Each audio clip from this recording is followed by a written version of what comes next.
How's it going, everybody?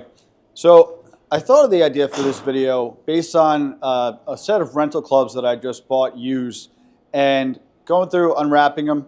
I noticed as I got through the bag, the higher the clubs I got to, the less used they were. Like the 5 irons almost barely been hit. I think a lot of people struggle switching from a shorter iron to a longer iron, thinking it's a different type of swing. You've got a lot more length in your hand and you kind of do things differently. A lot of people say, I can't even hit my 4 iron, 5 iron, and they just go out and get hybrids. But there is a proper way to hit long irons, and it's not that much different from hitting your shorter irons. So I've got my 8 iron in my hand, and George Connor's going to come in here. He's got my 4 iron, and we're going to talk about how to hit a Has this been iron. hit? Has been hit.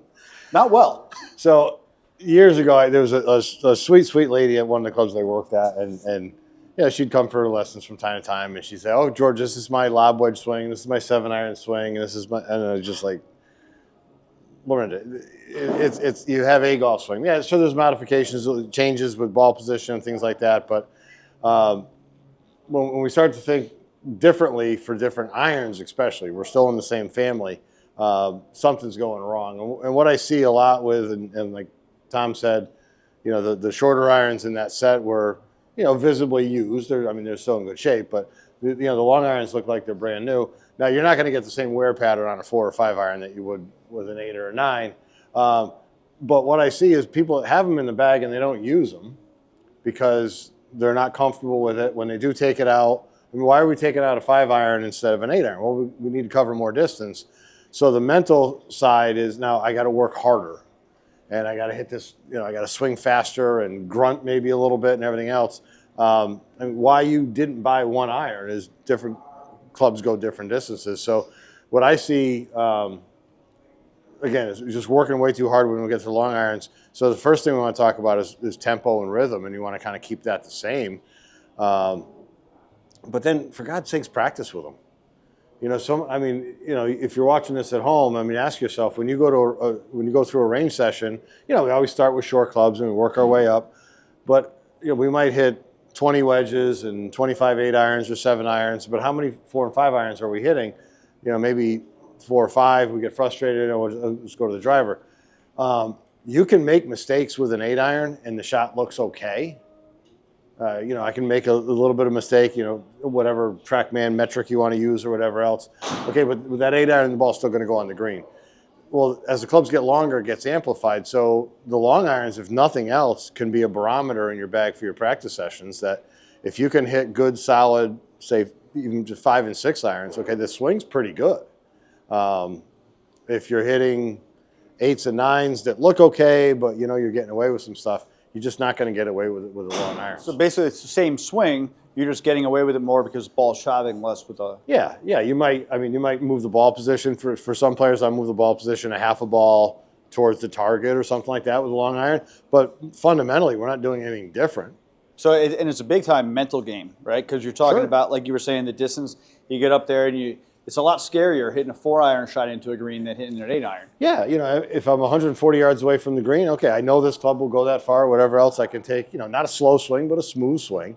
Now I've got 210, and just the mindset is completely different. So that's really about building up a good tempo. It's tempo and you know, confidence, but confidence comes from, you either can pretend you're confident or you're confident because you've hit a lot of good, solid long irons. Now, I will say, if you're 4, 5, and 6 iron, when you hit them well or going the same distance, you shouldn't have a 4 or 5. Right. You know, there's a need for hybrids, and at any given, for any player, there's a point as we go longer and longer and longer that they should be switching to either a hybrid or a fairway wood. So you know, there's an awful lot of players out there that don't have 4s and 5s, and they shouldn't.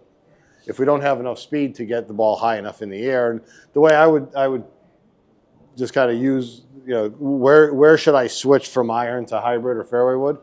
If I land the ball in the first third of a green, does it stay in the front half? If it does, that means the ball's high enough, it's landing soft enough, that's an effective shot.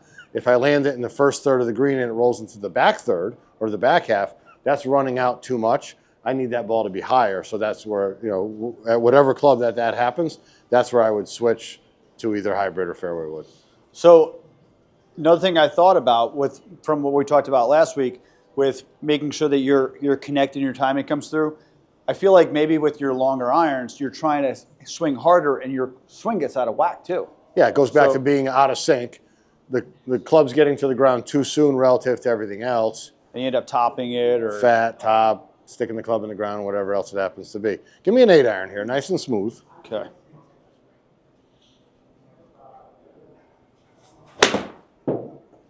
Okay. Now we're going to take a 4-iron. And again, we're keeping an eye on tempo, rhythm, exertion levels. I talk a lot about exertion levels with players. I want you to feel this is a nice, long, full swing, but the duration of the swing takes a little bit longer. Okay. Right? So we're not swinging slow. We're just going to have more time.